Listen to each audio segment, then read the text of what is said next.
leader. This is WCIA 3 News at 5. When he came around the corner, I'm like, I was petrified. State police are searching for a wanted man. Witnesses say he walked into a gas station this morning and bought a drink. Thanks for joining us tonight. I'm McLeod Hageman. Well, the search is gaining momentum in Gilman today. It started yesterday afternoon when police got a call about a suspect near the train station. Police say Joel Smith is accused of sexually assaulting a girl on a train. They say he ran from the station before they got there. WCIA 3's Amanda Brennan is live in Gilman tonight. And Amanda, you've been there all day. Tell us what you know. Sure, Max. So police, they've been searching the cornfield behind me here. You can see it over my shoulder. A chopper has been circling the area all day today as well. They're still searching the field looking for him. People tell me that police have been here since early this morning and they're still looking. They're using farming equipment, binoculars, even canines. A chopper circled the area for hours as well. You can still hear it behind me. I've seen police cars from many agencies, Kankakee County, Vermilion County, and Iroquois County. They're the lead agency in the search. I talked to two women who work at the gas station at Route 24 and 45. They say they saw Smith this morning, including the woman who called 911. I told him, I said that the guy you were looking for from the train yesterday was just in here. And he goes, "Are you sure?" I said, "Yes, we're positive." She says she knew it was him because of his neck tattoo, but she noticed his hair was different than in his photo. They have a picture printed on the gas station door. She says this morning his hair was wet, in a bun, and looked shorter. She says he also seemed nervous. Now, I also talked to the Iroquois West superintendent. They were on a soft lockdown yesterday and canceled classes altogether today. Now, looking to tomorrow, he said that they're working with the Iroquois County Sheriff together to make that decision. We are working the story, and we will have updates for you on our website, WCIA.com. Reporting live in Gilman, Amanda Brennan, WCIA 3, your local news leader. Amanda, thank you. Another school in Iroquois County took extra safety measures today. More security was brought into Cisna Park Junior High and High School because of a threat made to social media last night. In an email to parents, the district superintendent said the school was aware of the post and that extra police were brought in at the very start of the day. And in Springfield, police say a fake threat prompted a soft lockdown at high schools there. Police say they got a call early this afternoon that a shooting happened inside the building, but the school safety officer said that wasn't true. Officers were also sent to Lamphere and Southeast high schools out of a precaution. Arcola police have made 2 arrests for sexual assault of children in the last week. Police say Christina Kersey is being charged with criminal sex assault. They also say Julio Adrian Villalobos Cantino has been charged with criminal sexual assault of a child. Officials say the 2 cases are unrelated. Indiana's near-total abortion ban went into effect today. Planned Parenthood also announced its Champaign clinic will offer the in-clinic procedure for the first time. Investigative reporter Renee Cooper joins us now. And Renee, that's really no coincidence. It's not, McLeod. Prior to today, Indiana was considered an access haven for people living in western Kentucky and Tennessee, too. Overnight, Illinois became the nearest option, and that was expected, which is why the Champaign Clinic was expanded. It's been providing abortion pills to patients within 10 weeks of pregnancy, like the rest of Planned Parenthood's downstate locations. Now, the Champaign Clinic is equipped with a recovery room for those seeking a procedure up to 22 weeks. When you go from about 5% of the patient population having to have traveled from out of state to 30%, it really is emotionally difficult. That's been going on for 8 days. With those increased services, Whitaker says wait times have largely gone unimpacted. Coming up tonight at 6:30, I'll share my interview with an Indiana nonprofit, including a stark emotional shift that happened literally overnight. Mac, back to you. All right, Renee, thanks so much. And Illinois State Police K-9 is getting some new gear. State Police got a body gear donation that's bulletproof and stab-proof. It's for K-9 Officer Odin. Now, the group Vested Interest K-9s donated the body armor. They provide vests for law enforcement dogs across the entire country. More help is on the way for asylum seekers coming to Illinois from Texas. Governor J.B. Pritzker issued an emergency disaster proclamation just yesterday. He also activated 75 members of the Illinois National Guard. The proclamation comes as Texas sends additional buses of immigrants to Illinois. One group says this will be better equipping the state to address that very situation. This declaration will free up the resources to really treat the situation and the people here with the dignity that they need. As part of the proclamation, the Illinois Emergency Management Agency and other groups will provide support. That includes emergency shelter, food, medical screenings, and transportation. And here's a look at stories making national headlines today. Migrants arrived at Martha's Vineyard in Massachusetts. Florida Governor Ron DeSantis moved them as part of his relocation program. People in the area say they weren't given any notice in advance, and many people didn't know where they were going. Volunteers had to scramble to find food, shelter, water, and other services for those people. And Uber is expanding the number of electric vehicles on its platform. The plan is to cut pollution. The company is launching its so-called Comfort electric product in 15 new cities and different states. Now that brings the program to a total of 25 cities and states in North America. Right now, there are 26,000 electric vehicles on Uber's platform. The plan is to make that reach to 50,000 by next year. Well, one city in central Illinois is bringing life back to their downtown, but they're adding to attract more people to the area. And this. Together, we reached an agreement. You reached an agreement that will keep our critical rail system working and avoid disruptions of our economy. It's a big win for President Biden and railway companies. How that will help railroad workers with pay and health care.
and Cremation Center. Live from your local news leader, Jennifer Roscoe, McLeod Hageman, and Central Illinois' most accurate forecast with meteorologist Kevin Lighty. You're watching WCIA 3 News at 5. The Biden administration is touting a tentative deal that will keep America's trains moving forward. Now, that could also stave off what could have been another big blow to the economy. It's a result of 20 hours of negotiations between railway companies and unions at the Labor Departments, and that actually lasted into the early morning hours. Skylar Henry has more details tonight from the White House. Railway companies. This agreement is a big win for America. President Joe Biden celebrated the tentative deal that hit the brakes on a looming rail strike. Together we reached an agreement, you reached an agreement that will keep our critical rail system working and avoid disruptions of our economy. The standoff stemmed from a dispute over sick leave and attendance policies. Our guys are over-the-road engineers, the bulk of them. They're on call, they're not home enough. It's a tough family life, and we tried to get them some more time off. The new agreement grants members an extra paid day off and time away from work for things like routine medical care and hospitalizations. It also contains a 24% wage increase, bonuses, and health care cost caps. Each party got some of the things they needed, and it will make for a more productive workplace when we get them all implemented. Again, the deal touted here Thursday is tentative. Union leaders say in the coming weeks their members will review the agreement and then vote to finalize it. The union leadership will take these contracts to their membership, will explain it to their membership, and they have a democratic process where the members will get a chance to support or deny these agreements. I think they'll support them. Industry experts had warned a rail strike could have cost the U.S. economy about $2 billion a day in lost productivity and severely strained the existing supply chain issues following the shipping and trucking backups earlier this year. Skylar Henry, CBS News, the White House.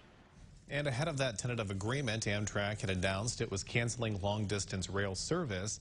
An Amtrak spokesperson now says they're working to quickly restore those trains. We're going to have more details tonight at 10 o'clock. We're talking to an expert, and we're going to hear what that means for the future. All right, Kevin, still summer out there. I know that you're looking forward to the fall, but I want one more weekend at least of one more weekend on the lake. Hit the lake up, take the boat out, get on the water. Yeah. This weekend may not be a bad one for you. Temperatures warming up, though. 83 today, back above average. We're going to soar above that number later in the 7-day, and we'll show it to you coming up.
construction. Now, Central Illinois' most accurate forecast with meteorologist Kevin Lighty. Just a little bit warmer out there today, and we're going to do that same thing again tomorrow and the day after that as that temperature continues to rise. Lots of sunshine here. Now, there are a few clouds trying to build their way back in here tonight. We'll call it partly cloudy for tonight, but another very pleasant evening is shaping up for us. It's 82 in Champaign, 81 in Danville and in Paris, on our way to lows in the upper 50s. That's where we think we're going to start out tomorrow morning. Not as cool as these low and mid 50s that we've had, so a little bit warmer during those overnight periods. Some water towers for you. We take you to Danville. Very similar day. We're going to give you 83 for a high temperature there. Down in Marshall, 85. A little bit warmer. You're going to start to feel just a hint of that humidity also on the rise. In Wellington, high of 83 degrees. Okay. Football coming back tomorrow night. It is Friday Football Fever Spotlight Game of the Week. It is Centennial. It is Central. And looks to be another nice night with temperatures there into the mid-70s at kickoff. All right, let's look ahead to the rest of the weekend where things are going to warm up. We're talking 86 on Saturday, 88 on Sunday, but you may notice we're talking about rain now moving in later Sunday night. Looks like showers and storms begin to move in here later Sunday and into early on Monday morning. So we'll be watching that. I still think that the vast majority of the weekend is dry. The later into Sunday that we get, clouds increasing and maybe a few thunderstorms overnight and into early on Monday. Otherwise, that's really it when it comes to precipitation. It's not much over the next 7 days at best. Our far northern counties, this is a precipitation forecast showing maybe an inch. I think more likely you're looking at a quarter of an inch, maybe a half inch there. As you can see, some of these lighter greens indicating that for the vast majority of the area. So the overall forecast is for more continued dry weather, which we look at the drought monitor that just got released today, and some improvement again. The yellow is abnormally dry. Now remember, it was a month ago, and we still had severe drought conditions.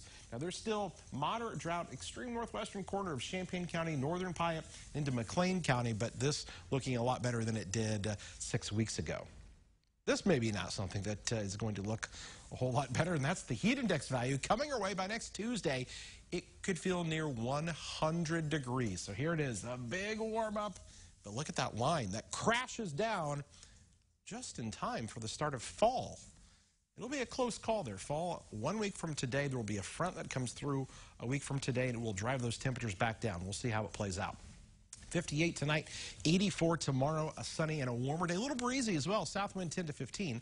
We're going to say late Sunday, early Monday, there's your rain chance, but Tuesday, Wednesday next week, pretty warm, especially when you factor in the humidity, which could feel like 100 degrees. 90s, holy smokes. Any plans for your last official weekend of summer? Oh, man, I don't know. Stay inside in the air conditioning. Yeah, that's a good plan. Boring. Nothing wrong with that. Yeah. All right, Kevin, thanks so much.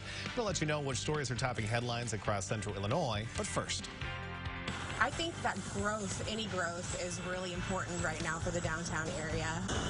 And one city is doing just that. Orange Community is excited to expand its downtown.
is WCIA 3 News, your local news leader.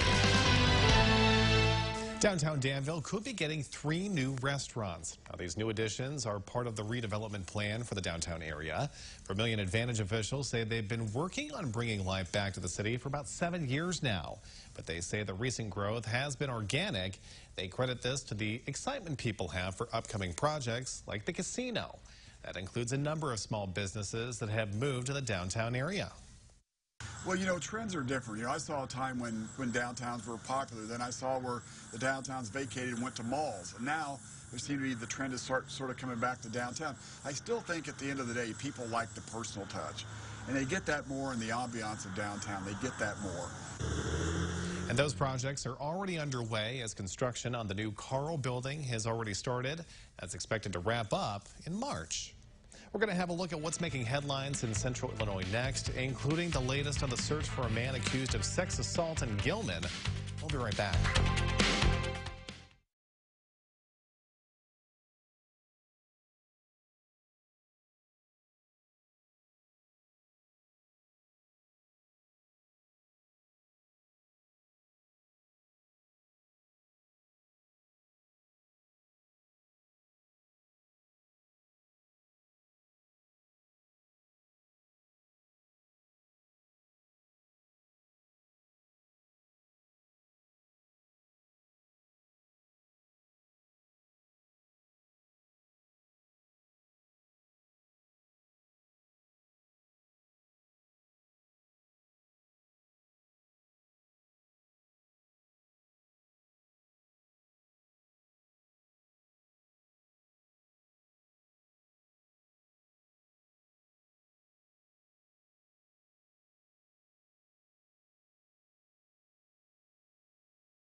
CIA 3.